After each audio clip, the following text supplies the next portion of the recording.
Hello students, आज हम 10th class का 10th chapter light, reflection and refraction को देखने जा रहे हैं। लाइट क्या है? एक्चुअली हम ऑब्जेक्ट को देख पाते हैं, वो लाइट की हेल्प से ही देख पाते हैं। हम स्टार को ट्विंकलिंग करते हुए देखते हैं, मिरर में अपना फेस देखते हैं। ये सारी फिनोमिनन लाइट से रिलेटेड हैं। तो सबसे पहले क्वेश्चन ये बनता है कि लाइट है क्या? What is the light? तो अपन आंसर इसका देंगे। लाइट इज पहले question, what is light? Light क्या है? तो light is the form of energy. Light energy का फॉर्म है which help us to see the object.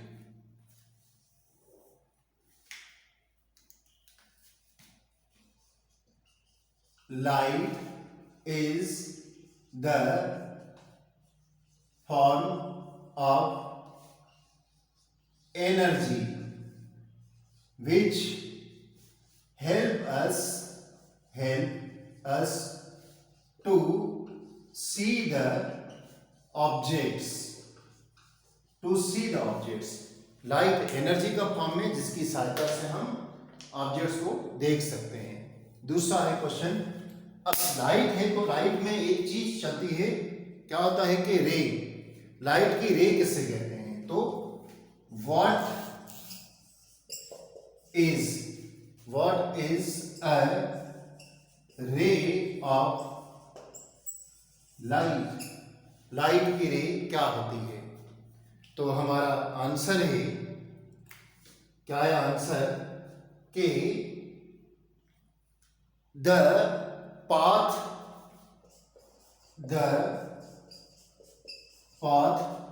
along with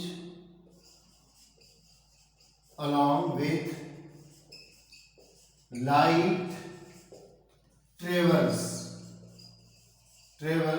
is known as ray of light.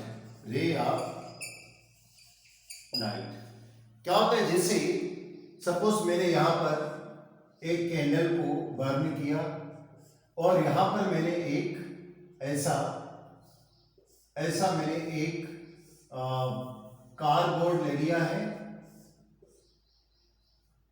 Cardboard, और इसमें मैंने एक होल कर दिया है। तो आप देखिए लाइट बिल्कुल सीधी इस तरीके से निकलेगी। तो आपको मैं पूछूंगा ये क्या है? आप कहोगे सर लाइट की रे है। तो लाइट की रे जिस रास्ते से सीधी निकल रही होती है, उसी को लाइट जिस रास्ते से सीधी निकल रही होती है, उस पथ को ही, लाइट के उस पाथ को ही हम क्या बोलेंगे? Ray of light. क्लियर? अब जब रे ऑफ लाइट की बात हो गई तो एक और क्वेश्चन बनता है कि बीम फिर क्या होती है? बीम ऑफ लाइट क्या होती है? तो what is a beam of light? मैं यहां लिखता हूं, पहले मैं इसको रब कर रहा हूं, ठीक है ना। बीम ऑफ लाइट क्या होती है? एक्चुअली जो रेज है लाइट की, इन सबका तो ग्रुप ऑफ रेज, लाइट की रेज का जो ग्रुप होता है, वो जहां अपने लाइट के रिसोर्सेज से प्रोड्यूस होता है और एक डेफिनेट डायरेक्शन में जब चल रहा होता है, तब हम उसको बीम ऑफ लाइट कहते हैं। मैं फिर से रिपीट कर रहा हूं, लाइट की जो रेज हैं, ग्रुप ऑफ रेज, वो रिसोर्सेज से ओरिजिनेट होंगी और डेफिनेट डायरेक्शन में वो मूव करेंगी, तब हम कहते हैं बीम ऑफ लाइट। क्लियर? तो मैं लिख देता हूं, पहले क्वेश्चन लिख रहा हूं, what is a beam of light? तो आंसर होगा इसका कि ग्रुप ऑफ रेज, ऐसा कर देता हूं, a group of rays of light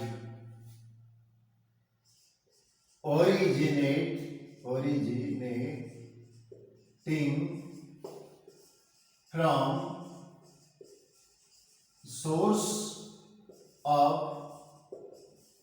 light and travels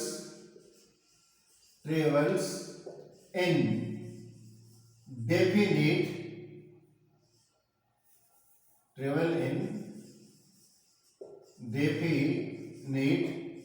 direction is known as beam of light.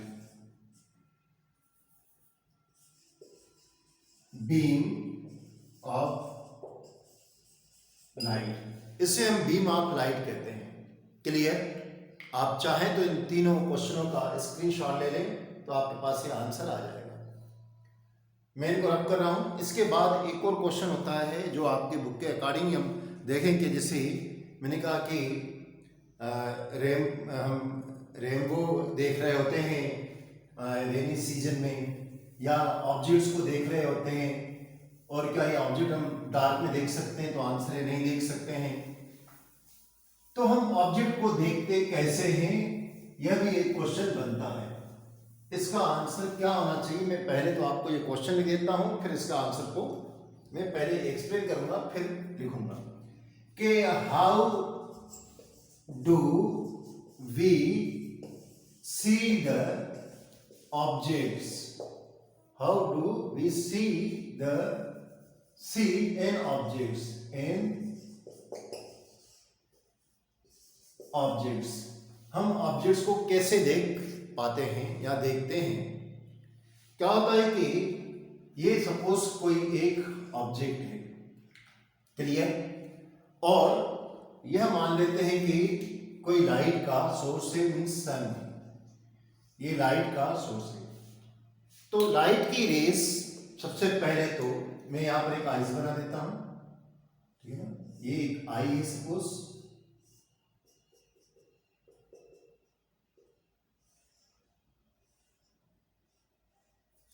ठीक है, और इस आई के रेटिना से सपोज एक ऑप्टिकल रेज जा रही है, और ये मान लेते हैं अपन कि रेज यहां से गई और यहां पर सपोज अपन ब्रेन है, ठीक है ना। ब्रेन को मैं कुछ इस तरीके का बना देता हूं, ये ब्रेन,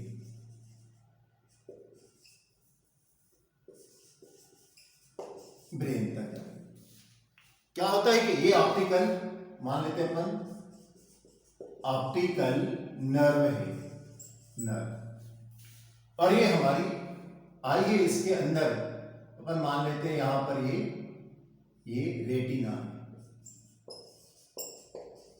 ठीक है ना। अब क्या होगा कि लाइट की रेस कहां से, लाइट के सोर्स से आएगी, लाइट के सोर्स से लाइट की रेस आ रही है,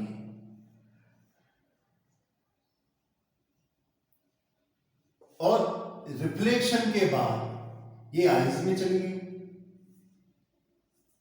अब आइज में गई तो जहां पर ये इंटरसेक्ट कर रही हैं वहां पर क्या करती है, इमेज बनाती है, ठीक है ना।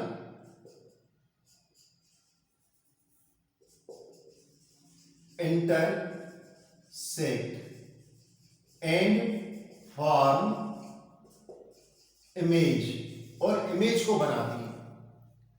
ये जो रिफ्लेक्टेड लाइटें हैं, लाइट की रेज हैं, रिफ्लेक्टेड लाइट की रेज रिफ्लेक्शन के बाद, ऑब्जेक्ट से टकराने के बाद, रिफ्लेक्शन के बाद कहां जाती हैं? आईज में जाती हैं, आंखों में जाती हैं, और आंखों में ये लाइट की रेज जहां इंटरसेक्ट करती हैं, उस इंटरसेक्ट पॉइंट को अपन इमेज बोलते हैं। और ये कहां पर इंटरसेक्ट करती हैं? रेटिना पर इंटरसेक्ट करती हैं। दो बातें, लाइट की रे रिफ्लेक्शन के बाद आईज में जाती हैं, आईज में ये इंटरसेक्ट करती हैं, कहां पर? रेटिना पर, और जहां इंटरसेक्ट पॉइंट जो होता है उसी को अपन इमेज कहते हैं। तो ये इमेज जो बनी वो नर्व ऑप्टिकल से इस ब्रेन तक पहुंचा दी जाती है, ठीक है ना, ब्रेन तक पहुंचा दी जाती है। ये ब्रेन पर जाती है तो ब्रेन इसको इंटरप्रेट्स करता है और समझता है कि ये क्या है। इस तरीके से हम ऑब्जेक्ट को देख पाते हैं। आप एग्जाम में अगर ये क्वेश्चन आ जा रहा है तो एक बढ़िया सा ये डायग्राम भी बना के आएंगे तो आपको बहुत अच्छे मार्क्स मिलेंगे। इस तरीके का ये आपके पास ये डायग्राम है, ठीक है ना। काय का है, how do we see the object. अब मैं इसका आंसर लिखने जा रहा हूं, ठीक है ना। तो इसका आंसर क्या है कि व्हेन एन लाइट रे फॉल्स ऑन ऑब्जेक्ट, तो लिख देता हूं when a beam of light falls on an object, object के से फॉल होती है फ्रॉम द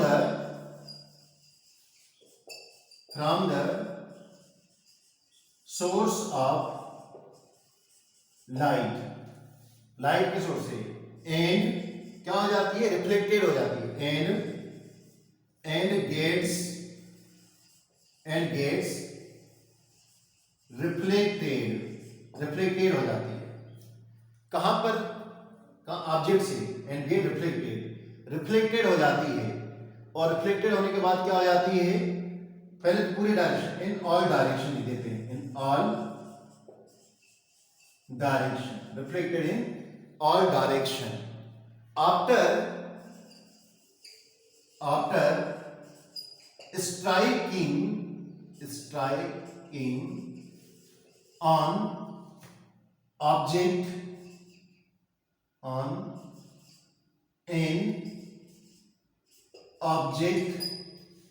क्या करती है, ऑब्जेक्ट से टकराने के बाद रीच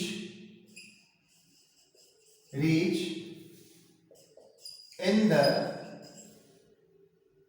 eyes and intersect कहां पर, intersect on retina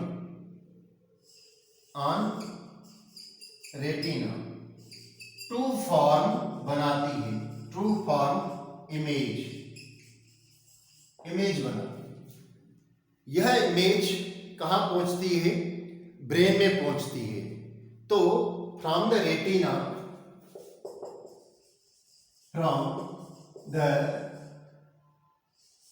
retina this image send to brain by optical nerve के थ्रू ब्रेन में पहुंचा दी जाती है। फिर क्या करता है, then brain interprets this image in such a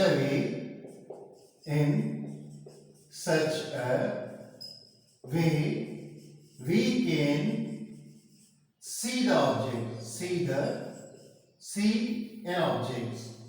an object। इस तरीके से हम ऑब्जेक्ट को देख पाते हैं। I hope to that you have understood very well। मैं एक बार फिर से इसको पूरे आंसर को रिपीट कर रहा हूं। When a beam of light falls on an object from the source of light and gets reflected in all direction, सभी डायरेक्शन में रिफ्लेक्टेड हो जाता है। After striking on an object, reach in the eyes and intersect on retina to form image। From the retina, this image sent to brain by optical nerve। Then brain interprets, यानी कि उसको समझता है, व्याख्या करता है ना, interprets this image in such a way we can see the object। आप चाहें तो इसका स्क्रीनशॉट ले लें। ओके, मैं इसको रब कर रहा हूं।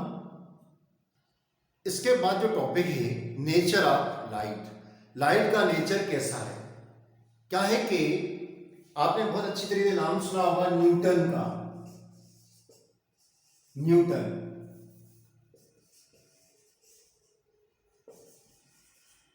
न्यूटन ने इसको सबसे पहले एक्सप्लेन किया। न्यूटन ने क्या बोला कि लाइट की रे लाइट के रिसोर्सेज से, लाइट के सोर्स से पार्टिकल्स के रूप में इमिट होती है, पहली बात। दूसरी बात कि लाइट की रे हमेशा स्ट्रेट लाइन में ट्रेवल करती है। लाइट रे always propagate in straight line. ये दो बातें। पहली बात थी कि लाइट रे emitted from the light resources in the form of particles. Clear. दूसरा क्या था कि लाइट रे always propagate in the form of in a straight line. Light रे प्रोपगेट इन स्ट्रेट लाइन। दूसरी ये बात, दो बातें। तीसरी बात उनका कहना था कि intensity of the light is greater in dense medium compare to the rare medium. अपने में इतना डिटेल नहीं है, मैंने केवल इससे आपको जानकारी में दे दिया। फिर एक और साइंटिस्ट था हाइजेनबर्ग। हाइजेनबर्ग ने न्यूटन के बात से एग्री नहीं था। उनका कहना था कि लाइट की रे पार्टिकल्स के फॉर्म में प्रोपगेट नहीं होती है, या लाइट के सोर्स से पार्टिकल्स के फॉर्म में प्रोड्यूस नहीं होती है। भाई अगर हम एक टॉर्च को लेके फैन के साइड कर दें और फैन पे वो लाइट की रेज को हम एक्सपोज करें फैन पे ब्लेड पर, तो क्या फैन घूमेगा?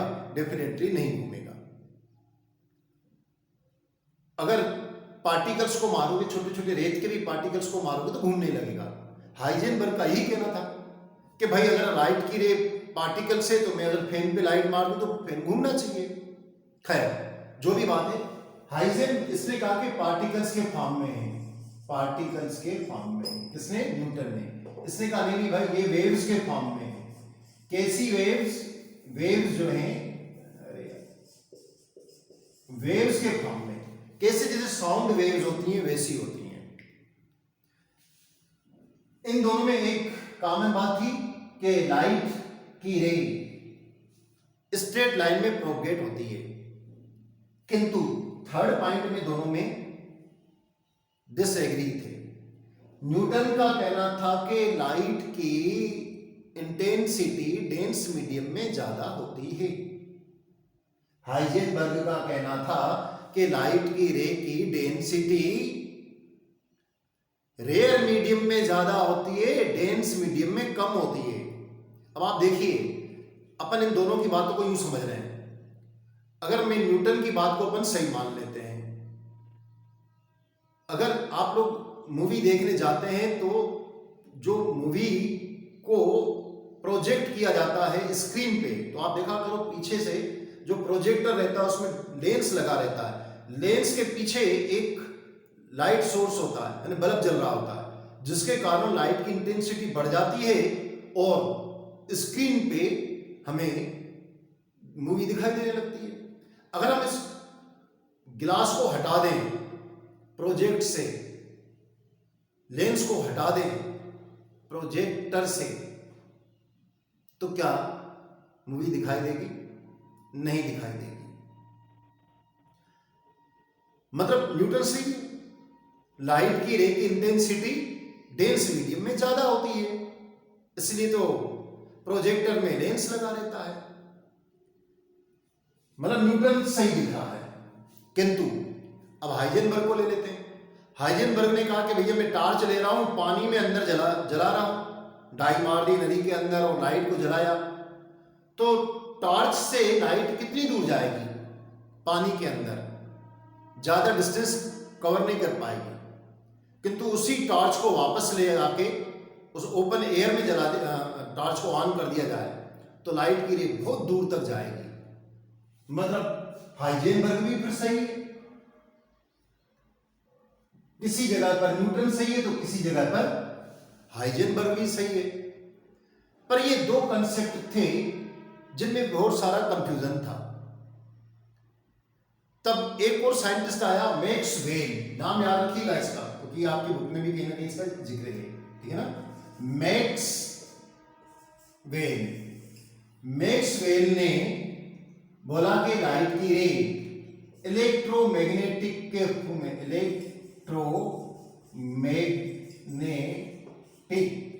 के फॉर्म में प्रोगेट होती है। लाइट की रे इलेक्ट्रोमैग्नेटिक के वेव्स के रूप में चलती है।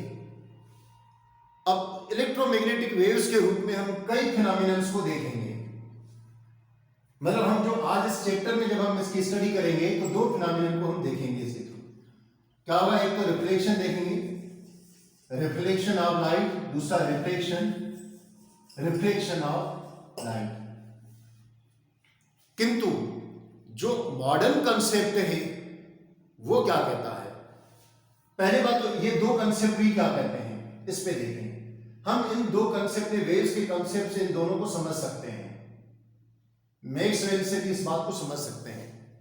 किंतु जब लाइट की रे को हम छोटे से किसी भी ऑब्जेक्ट के ऊपर, सपोज ये छोटा सा ऑब्जेक्ट है और इसके ऊपर जब हम लाइट की रे को अपन फॉल करते हैं तो लाइट की रे इस छोटे ऑब्जेक्ट से मानिए कहां कहां फैल जाएगी, एक डायरेक्शन में नहीं जाएगी।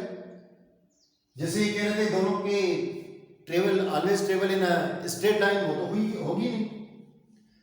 इस फिनोमिनन को जब लाइट की रे किसी स्मॉल ऑब्जेक्ट के ऊपर एक्सपोज कर दी जाए या पास कर दी जाए तो लाइट की रे इसके कॉर्नर से, इस छोटे से ऑब्जेक्ट के कॉर्नर से क्या हो जाएगी, रिफ्लेक्टेड हो जाएगी। इस तरीके की लाइट की रे स्मॉल कॉर्नर या इसके स्मॉल ऑब्जेक्ट के कॉर्नर से रिफ्लेक्टेड हो जाती है। इस फिनोमिनन को अपन डिफ्रेक्शन ऑफ लाइट कहते हैं, डिफ्रेक्शन ऑफ लाइट कहते हैं। लाइट की एक और फिनोमिनन होती है, ये तीन, एक तो मैंने ये बताई 1, दूसरी ये 2 और ये 3rd। एक और फिनोमिनन है लाइट की, उसको अपन इंटरफेरेंस कहते हैं। मैं लिख देता हूं इंटरफेरेंस, ठीक है ना। इंटरफेरेंस